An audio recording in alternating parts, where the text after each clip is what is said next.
Stillness. So stillness, right? Like, what is that?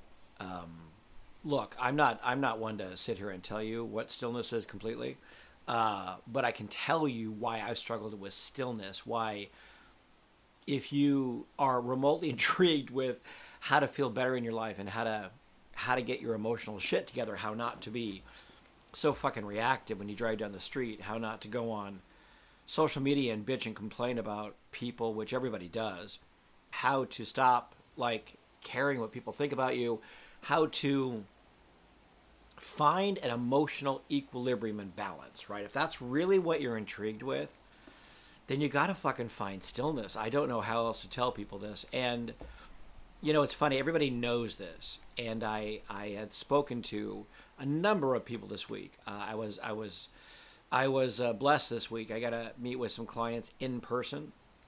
And mind you, all these people have lived extraordinary lives. They've been around big people. Some people would talk so much that I couldn't get a word in, which is stunning. I used to talk too much. Now I've learned to shut up and listen. Mostly because I'm intrigued. Mostly because I want to understand you. I want to understand people. I really want to hear about people's lives. I sat across from people who are enormous, who are doing phenomenal things in life and stumble and fall sometimes, and they like to connect with me to help them understand things. It's ironic. I was opening up a book. I get recommended a lot of books. This one book was like, after 60, you're considered an elder, which causes me to cringe because my ego's like, don't call me an elder, but I can't deny it. I'm 61, so now apparently I'm supposed to be a fountain of wisdom and light and insight and awareness. And if I take my ego aside for a minute, I think I now have an ability in a larger capacity to help you and to help people and talk about this because I've lived now 61 fucking years. And something does happen when you get older. It clicks. You speak in a way, if you've done the inner work, where you understand things, you get things. It's this idea, right? So stillness, which is a basic tenet of spiritual work, stillness, which is the only way you get your fucking shit together. Stillness, in stillness, you realize something. You decide about this. There was a person I met this week, and I'm always going to talk about who I meet and who I talk to in this work because I do it all the time. I'll never name names or say people, and if anyone who watches these notices yourself in them, I'm trying to be respectful when I talk about our interactions. I always will. This person probably won't see this, but it's a very intriguing conversation because this person would not stop talking, going on and on and on, to the point where I just sat there and I just, listened. I mean, what else am I going to do? And, I like to help people that are very successful, people that are very big, people that are very active. But this person would not let me talk. This person was all about them. They were talk, talk, talk, talk, talk. And there was a hardness. There was an edge to them. There was a darker thing in them that, frankly, I find a little bit exhausting. And a lot of women have this, but I find a lot of men and their egos can just, it makes me want to take a nap. It's like, why am I sitting here being in an audience of one, It's a strange thing with some men. They need to open the room a little bit and let anybody else, be intrigued with other people. So I had this discussion with this guy, or I should say I was on the receiving end of his discussion. And, he was very intrigued by the fact that I wasn't more intrigued with him because he had an egoic sort of response, which is, meaning that he is insecure and doesn't really understand himself. And I looked at this man thinking, I now feel, honestly, and he is a self-described atheist. I don't really get along with atheists because I don't personally feel in this work it's anyone's right to tell someone.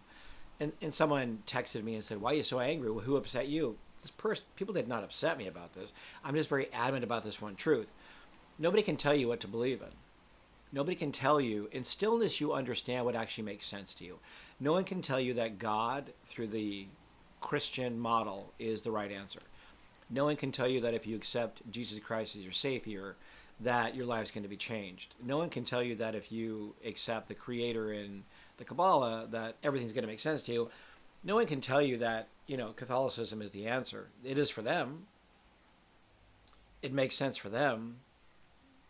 for some people, when they talk about Jesus Christ, when they talk about God, when they talk about the Creator, the word somehow latch them into a feeling of contentment that you're not alone.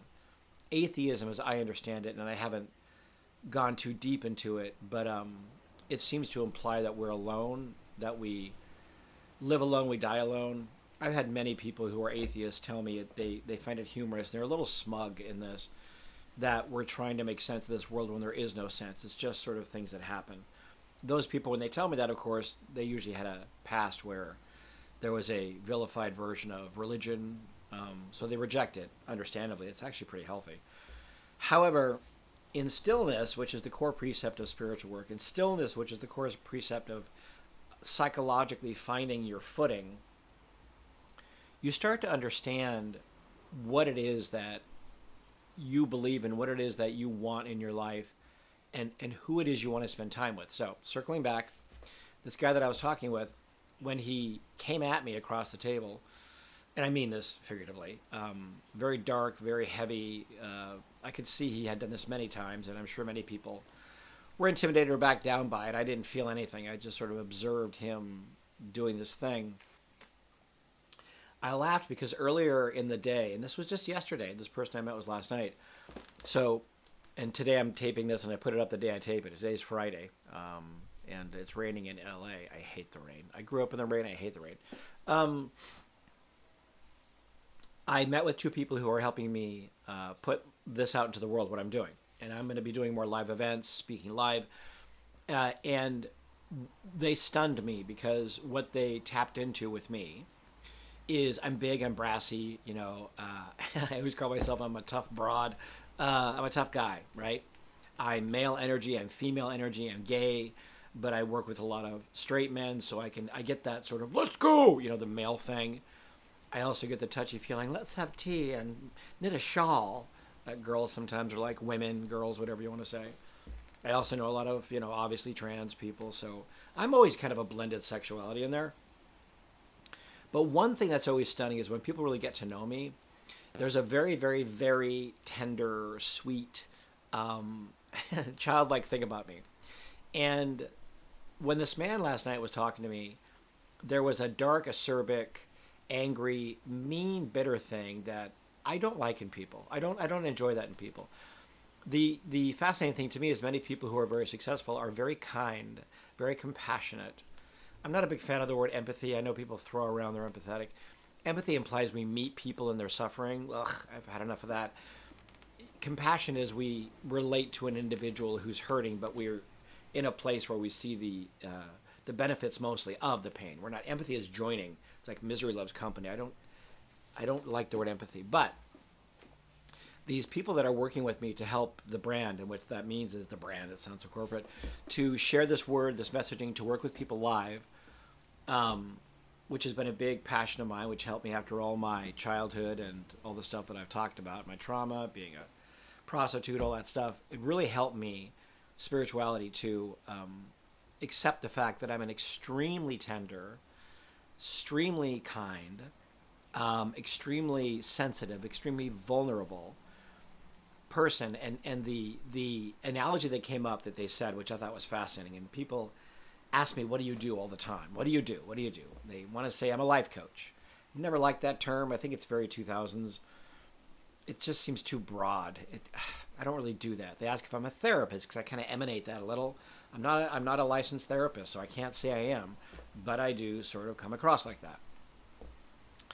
I say I accelerate people's emotional, spiritual, and psychological health if they want it. And sometimes I help certain people, not many, write their nonfiction book proposals because most people say they want to do it and they don't. That's a whole different discussion. So what they said was, what you do is people that have fallen down a well, people that are in the darkness, and I like very accelerated people that are they've forgotten who they are, and I help them remember who they are, especially if they came from deplorable childhoods, horrible childhoods. I love those people because I get them. Unlike this guy that I met last night, if they don't have that hard, mean, bitter, angry edge, I can help them. But I don't like people that are mean, and I never did as a kid. I don't like it as an adult. I think cunty attitudes and sarcasm are great in the performing arts. Just don't do it in my living room. Don't do it in front of me because I have no interest. But they said to me, what I do is I meet people in this dark place, right? And what I do is I light a torch and I lead them out of the darkness. So I'm like, I've always said if there's a fictional character that I am, it's Willy Wonka. I take this torch, which is a torch is a, like they say, I think it's great. I think Brits say this a lot, but the torch is like a piece of wood with a flame on it, whatever you call that. It's like a torch. The fuck? Like a torch, yeah. And I lead people out of the darkness. I'm like, follow this light. Follow me out of here. So that's really what I do for people that are willing to embrace the sensitivity, the vulnerability, the frightened part, and also find that power within them. I see the little kid in people when I meet them. That's really my core thing. And at the same time, I like to help those people who are very wealthy, working in very big environments with enormous egos and bombastic people and duplicitous behavior. I help them still retain that sweetness, that innocence, that kindness in a world that is just nefarious and egocentric to a rabid degree. And that just fucking exhausts me. You can't be naive and live in this world. You've got to live in the world, but you can't, be in the world, but not of the world. That's what I always say. So today, what this is about, and this newsletter is about, is my saying to you, I can promise you something. Brene Brown talks a lot about this. I don't go too deep into her stuff, and I've seen enough. But, to maintain a certain innocence, to maintain a vulnerability, a kindness, a sweetness, to maintain a sensitivity, when you're in a very clear life, when you're free of drugs, alcohol, when you're exercising, when you're sleeping, when you're engaging, when you're listening to your body, and when you find a state of stillness. Every morning, if you were to make it a habit, which is something I've been doing for years now because I had to because I was such a fucking emotional mess. If you wake up in the morning and the first thing you don't do is look at your phone, and this is coming from someone who's worked with people who are PR agents to very famous celebrities, people that run news networks, people that are some of the biggest designers of buildings in the world, people that are just beyond powerful and beyond busy, who are needing to always be on their phone to get shit done. If you would make a pact with yourself to experiment with something, because no matter what I say to you, no matter what anyone says to you, you're going to do what you want to do. I've learned a long time ago, I don't try anymore to make anyone do. People are very stubborn. Their egos take over. They kick and scream. I would like to say most of the time that my advice to people when I'm helping them is probably something they should take with a grain of salt. I really mean this when I say this is not hubris. You need to take it more seriously than with a grain of salt, because I'm often, this is going to sound so arrogant, I'm often right because I've made so many mistakes and I've lived so long and worked with so many people. So when I tell you this, if your ego can just fucking back up for a minute, this is not me trying to tell you what to do, because trust me, if I tell you, you're just going to be like, fuck off, I'll do what I want. If you would in the morning not look at your fucking phone, because it feeds your brain and your brain thinks thoughts and you're not the mind, and you would just for 10 fucking minutes, after you make a cup of coffee, after you have tea, whatever, water, whatever you do, and just sit in stillness for 10 minutes, and you went inside your body, if you just did that for 10 minutes before you hopped onto your text stream, your email, your phone call, your laptop, WhatsApp, Instagram, TikTok, God, blah, blah, blah, blah, right? Took the dog out to take a shit, talk to the wife, talk to the kid, talk to the toddler, talk to the baby, talk to your mother-in-law. If before you did all that fucking shit, if you just would chill the fuck out for 5 to 10 minutes in silence in the morning, 5 to 10 minutes of silence in the morning, and you just went inside your body, there would be within you a sense of such completeness, such wholeness, such deep sort of yesness, such balance, the fulcrum, the middle of the fulcrum, that you would be very intrigued as to why you cannot live your life from that state. And the answer is you can. But you first have to know what the experience is. So I know that you will listen to me only to a certain degree, and I know you're going to do what you're going to do. We are a very stubborn species, and frankly, you should do what you're going to do. You shouldn't listen to me. Well, you should kind of. We should more than kinda. Your experience in life will prove to you if this makes sense. No video, no book, no lecture, no seminar that no matter how good it is going to change the course of your life until you do something and you sit there and go, huh, I now can say from my experience, this makes sense. If you do what I just suggested, 5 to 10 minutes in the morning before you give into your addiction like a crack addict for the phone or the internet or your laptop or people or the world or the news, God forbid the news, you wouldn't need anyone to tell you what to do because you would realize, oh, this thing actually exists inside of me. And the question would be, how do I access more? Because the next question always is, well, then this is who I am, isn't it? Because most of us don't know who we are. And that is the question that is always answered in deep psychological and spiritual healing. And that's what I'm trying to do here to help you. So now I'm going to try to be cool and hit the stop button. And I hope you have a wonderful upcoming weekend. I hate the rain, by the way. I really hate it.